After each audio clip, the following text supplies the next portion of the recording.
Alkyne से alcohol बनाने के टोटल 3 प्रोसेस है। सबसे पहले उसको हम एनलिस्ट कर लेते हैं। Number 1 acid catalysed hydration. Number 2 oxymercuration demercuration. And number 3 hydroboration oxidation. These are the 3 methods by which we are going to prepare alcohol. Okay? तो इसको शॉर्टकट में, जब ऑर्गेनिक केमिस्ट्री में शॉर्टकट्स यूज किए जाते हैं, इसको generally acid catalyse hydration ACH, oxymercuration demercuration, मेरे साथ साथ लिख लीजिए ये फटाफट। ऑक्सीमर्क्यूरेशन डीमर्क्यूरेशन में OMDM कहा जाता है और हाइड्रोबोरेशन ऑक्सीडेशन को HBO कहा जाता है। तो इस तरह से these are the 3 reactions by which you can get alcohol from alkene. Okay? Alkyne से अल्कोहल मिलाने के ये 3 प्रोसेसेस है। सबसे पहले हम ये तीनों भी रिएक्शन एनलिस्ट करते हैं अच्छे से, कि इसमें प्रोडक्ट स्टार्टिंग मटेरियल क्या है, रिएजेंट क्या है, प्रोडक्ट कैसे आते हैं और इसमें किस तरह का मैकेनिज्म होता है। बिकॉज सबसे ज्यादा क्वेश्चंस इस पर्टिकुलर पार्ट पे आज तक पूछे गए हैं इस चैप्टर में, और इसका प्रोडक्ट आपको जैसे ही आप स्टार्टिंग मटेरियल दिखते हो तो आपको प्रोडक्ट निकालना आना चाहिए। ये सबसे इंपॉर्टेंट चीज इसके अंदर होती है। मैं अभी आपको ऐसा ट्रिक बताऊंगा जिससे आपको जैसे ही आप स्टार्टिंग मटेरियल देखोगे आपको प्रोडक्ट निकालने आएगा। You will become so fast. I am erasing this now. हम फ्रॉम अल्कीन से बना रहे हैं, तो यहां पे एक अल्कीन लेते हैं। ये कैसा अल्कीन है? अनसिमेट्रिकल। ये अनसिमेट्रिकल अल्कीन है। तो इस अनसिमेट्रिकल अल्कीन के साथ अभी हम एक रिएक्शन करने जा रहे हैं, acid catalyse hydration. Second reaction is oxymercuration demercuration and the third reaction is hydroboration oxidation. तो हमने स्टार्टिंग मटेरियल देखा इन तीनों रिएक्शन के लिए, एक अनसिमेट्रिकल अल्कीन है। इन तीनों रिएक्शन का नाम हमने एनलिस्ट कर दिया।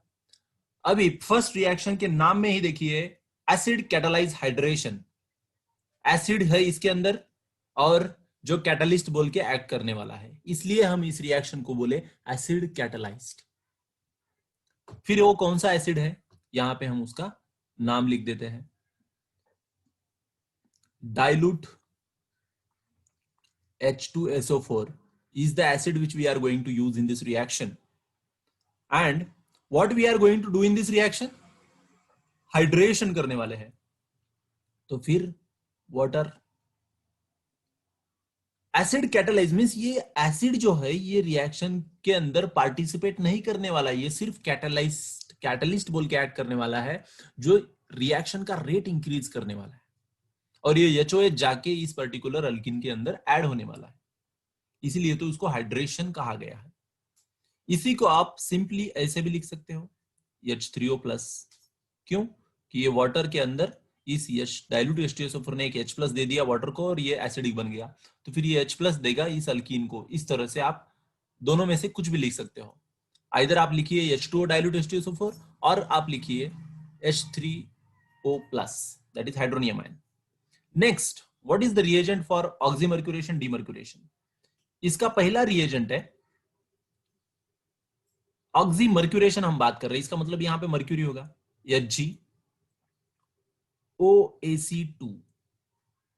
इसका मतलब क्या है? Mercuric acetate. अब AC का मतलब होता है CH3C+O, ये होता है असाइल ग्रुप। इसको जब Cl लग जाता है तो आप असाइल फ्लोराइड कहते हो, याद आया आपको? So this is acyl group, ये आपने फंक्शनल ग्रुप में सीखा हुआ है। CH3C+O group is acyl group. तो ये जो है ये मर्क्यूरिक एसिटेट है।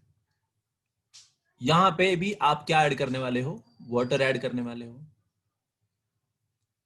ऑक्सीमर्क्यूरेशन के लिए आपने ये रिएजेंट क्यों यूज किया, और डीमर्क्यूरेशन के लिए आप NaBH4 यूज करोगे। नेक्स्ट, हाइड्रोबोरेशन ऑक्सीडेशन में बोरेशन बोल रहे, इसका मतलब बोरान जरूर होगा। BH3 आप यहां पे यूज करोगे, लेकिन BH3 is not a stable compound, तो इसको स्टेबल बनाने के लिए इसके साथ आपको THF डालना पड़ता है। BH3 को स्टेबल रखने के लिए THF क्या होता है, टेट्रा हाइड्रोफ्यूरॉन। अभी आपको फ्यूरॉन पता है, आपने इसके पहले फ्यूरॉन सीखा होगा जनरल ऑर्गेनिक केमिस्ट्री में, ये है फ्यूरॉन। तो इस जब फ्यूरॉन के अंदर से ये 2 डबल बॉन्ड निकाल दोगे, तब आपको जो मिलता है वो होता है टेट्राहाइड्रोफ्यूरॉन। इसका BH3 के साथ कॉम्प्लेक्स बनता है, और ये कॉम्प्लेक्स काफी स्टेबल कॉम्प्लेक्स समझा जाता है। BH3 अनस्टेबल होने के कारण उसका THF के साथ एडिशन करके एक कॉम्प्लेक्स बनाया जाता है, BH3THF, that is very stable complex. Okay, so what is tetrahydrofuran? This one is a tetrahydrofuran. Just for your information, I'll keep here. Okay, तो ये अगर BH3THF आप यूज नहीं करना चाहते, तो फिर आपको एक तो B2H6 यूज करना पड़ेगा। B2H6 कैसे बनता है, BH3 प्लस BH3, इससे क्या मिला आपको, B2H6। ये भी अगेन कॉम्प्लेक्स है, इसको बोलते हैं डायबोरेन। ये बोरेन, ये डायबोरेन। आइदर आप डायबोरेन यूज करिए, नहीं तो BH3THF यूज करिए। किसके लिए, हाइड्रोबोरेशन ऑक्सीडेशन के लिए। ये ओवरऑल ऑक्सीडाइजिंग एजेंट है, और ये reaction in presence of hydrogen peroxide होता है। OH माइनस आयंस वहां पे होने चाहिए, मींस अल्कलाइन सॉल्यूशन मेंटेन करना है आपको। ओके, तो ये है diborane. B2H6 is a diborane, लिख के रख सकते हैं आप, ये ऐसे कुछ करके लिख के रखिए, डायबोरेन। ये है डायबोरेन। ओके, तो इसको मैं यहां पे नहीं लिखूंगा क्योंकि आगे मुझे कुछ लिखना है यहां पे। Okay fine. तो हमने अभी तक ये 3 रिएक्शन का स्टार्टिंग मटेरियल एंड रिएजेंट देखा है। अभी सबसे इंपॉर्टेंट चीज जो है, हमें प्रोडक्ट क्या मिलता है इसका। एसिड कैटालाइज हाइड्रेशन, ये जो रिएक्शन है, ये HOH ऐड करने वाली है इस पर्टिकुलर अल्कीन के अंदर। सब ध्यान दे रहे हैं, everyone is attentive, highly attentive. अभी सबसे इंपॉर्टेंट पार्ट की तरफ जा रहा हूं मैं।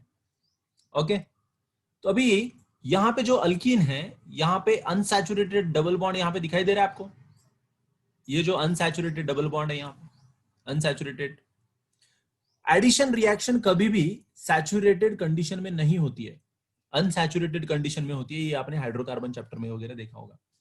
ओके, तो यहां पे ये सैचुरेटेड अनसैचुरेटेड कंडीशन है, मींस डबल बॉन्ड है। तो यहां पे ये डबल बॉन्ड जब in the presence of reagent this double bond gets polarized, ये इस तरफ पोलराइज हो जाता है। ये आप बोलोगे सर इस तरफ क्यों पोलराइज हो गया, ये इस तरफ भी तो पोलराइज हो सकता है। यस बेटा, डेफिनेटली, लेकिन इन दोनों में से पोलराइजेशन कौन सा सही है कौन सा गलत है, ये हम डिसाइड करेंगे अभी। अगर ये इधर पोलराइज हो गया, तो यहां पे ये ब्लू पाथवे अगर फॉलो किया, अगर ब्लू पाथवे फॉलो किया पोलराइजेशन का, तो यहां पे प्लस चार्ज आ जाएगा, यहां पे माइनस चार्ज आ जाएगा। अगर रेड पाथवे फॉलो किया, तो यहां पे प्लस चार्ज आ जाएगा और यहां पे माइनस चार्ज आ जाएगा। आप मुझे बताइए, कार्बोकटाइन प्राइमरी ज्यादा स्टेबल होता है या सेकेंडरी ज्यादा स्टेबल होता है? तो ये कार्बोकटाइन सेकेंडरी ज्यादा स्टेबल होता है, प्राइमरी लेस स्टेबल होता है। कार्बोनाइन प्राइमरी ज्यादा स्टेबल होता है और सेकेंडरी लेस स्टेबल होता है। इसलिए हम ब्लू पाथवे यहां पे फाइनल करेंगे। अगर मैंने ब्लू पाथवे फाइनल कर दिया, तो फिर मैं ये कंपाउंड यहां पे कैसे लिखना चाहिए, RCH2, यहां पे प्लस चार्ज, यहां पे माइनस चार्ज। नाउ मुझे एडिशन किसका करना है, यहां पे HOH का, H प्लस OH माइनस। आपको मार्कोनिकॉफ रूल आपने डेफिनेटली सीखा होगा। When an unsymmetrical alkene reacts with unsymmetrical reagent, देखिए यार अल्कीन भी अनसिमेट्रिकल है और ये जो रिएजेंट है ये भी अनसिमेट्रिकल है. When an unsymmetrical alkene reacts with unsymmetrical reagent, the negative part of the reagent goes to that carbon which has less number of hydrogen. Less number of hydrogen आपको कहां पे दिखाई दे रहे हैं? यहाँ पे 2 हाइड्रोजन है, यहाँ पे 1 ही हाइड्रोजन है. So negative part of the reagent goes to that carbon which has less number of hydrogen. Perfect. तो इसका मतलब यहाँ पे क्या होगा? OH ग्रुप कहां पे आएगा? इस पर्टिकुलर पार्ट पे आएगा OH ग्रुप, और जो बचा है H+ वो जाएगा अभी हाइड्रोजन के ऊपर. परफेक्ट. ये चला गया हाइड्रोजन के ऊपर, CH2 के ऊपर.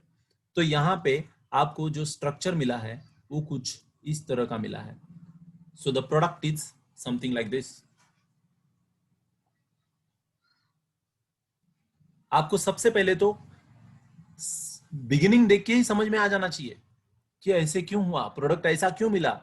मैकेनिज्म तो अभी तक मैंने सिखाया भी नहीं आपको डायरेक्टली प्रोडक्ट लिखने आ गया. ओके. इसका मतलब ये रिएक्शन क्या करती है?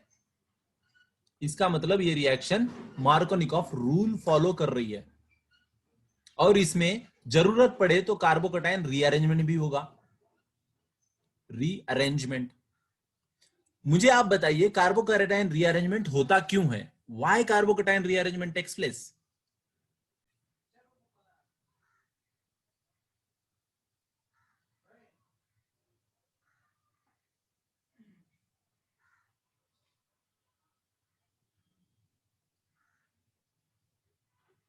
Exactly. For more stability carbocation rearrangement takes place. More stability के कारण, ज्यादा स्टेबिलिटी गेन करने के लिए कार्बोकैटायन रीअरेंजमेंट होता है. तो हम इसका एग्जांपल भी देखेंगे थोड़ी ही देर में कि कार्बोकैटायन रीअरेंजमेंट इस रिएक्शन में कैसे होता है. तो आपको ये प्रोडक्ट लिखने आया, यही आपके लिए सबसे खुशी की बात है कि यहाँ पे हमने HOH भी ऐड कर दिया. ये देखिए अल्कीन RCH CH2, उसके अंदर हमने HOH ऐड करने को सीख लिया. Next oxymercuration demercuration. यहां पे भी HOH ऐड कर रहे हो आप और वही सेम रिएक्शन होता है, और आपको यहां पे भी वही प्रोडक्ट मिलेगा RCH CH2 OH H. और ये रिएक्शन भी आपको देखिए HOH का एडिशन करके देगी, और यहां पे भी आपको एक स्पेशल चीज दिखाई देगा, वो है ये रिएक्शन मार्कोनिकॉफ रूल फॉलो करेगी but no carbocation rearrangement. No carbocation rearrangement. यहां पे कार्बोकैटायन रीअरेंजमेंट नहीं होगा. ये सबसे इंपॉर्टेंट चीज है. What is the difference between ACH and OMDM? Only thing here, carbocation rearrangement will not take place. Here carbocation rearrangement will take place. Product एक जैसे ही आएंगे, लेकिन जब कार्बोकैटायन शिफ्ट हो जाएगा तो इसका प्रोडक्ट अलग हो सकता है. अभी लास्ट जो बचा है हाइड्रोबोरेशन ऑक्सीडेशन. यहां पे ये जो रिएक्शन है ये एंटी मार्कोनिकॉफ रूल फॉलो करेगी. यहां पे आप देख रहे हो H2O2 इज दिस. पेरोक्साइड जहां पे भी है वहां पे एंटी मार्कोनिकॉफ रूल आएगा, और no carbocation rearrangement again. Okay. और यहां पे फिर प्रोडक्ट कैसे आएगा? अगर यहां पे एंटी मार्कोनिकॉफ रूल है तो negative part of the reagent will go to that carbon which has more number of hydrogen. तो यहां पे आपको CH2 more number of hydrogen की तरफ नेगेटिव पार्ट, और लेस नंबर ऑफ हाइड्रोजन की तरफ ये पॉजिटिव पार्ट चला गया, और इस तरह से आपको अलग प्रोडक्ट मिला यहां पे. ओके. सो यहां पे हमने तीनों रिएक्शन का starting material, reagent, product and उसके अंदर इन्वॉल्व मैकेनिज्म्स ये एनलिस्ट किया है. अभी मैकेनिज्म को इन डिटेल डिस्कस हम बाद में करेंगे, लेकिन ये चार्ट आपको बहुत ज्यादा अंडरस्टैंडिंग देके जाएगा. आपको एग्जाम में फटाक से आंसर निकालने के लिए ये चार्ट बहुत इंपॉर्टेंट है. ये चार्ट आप लिख लीजिए.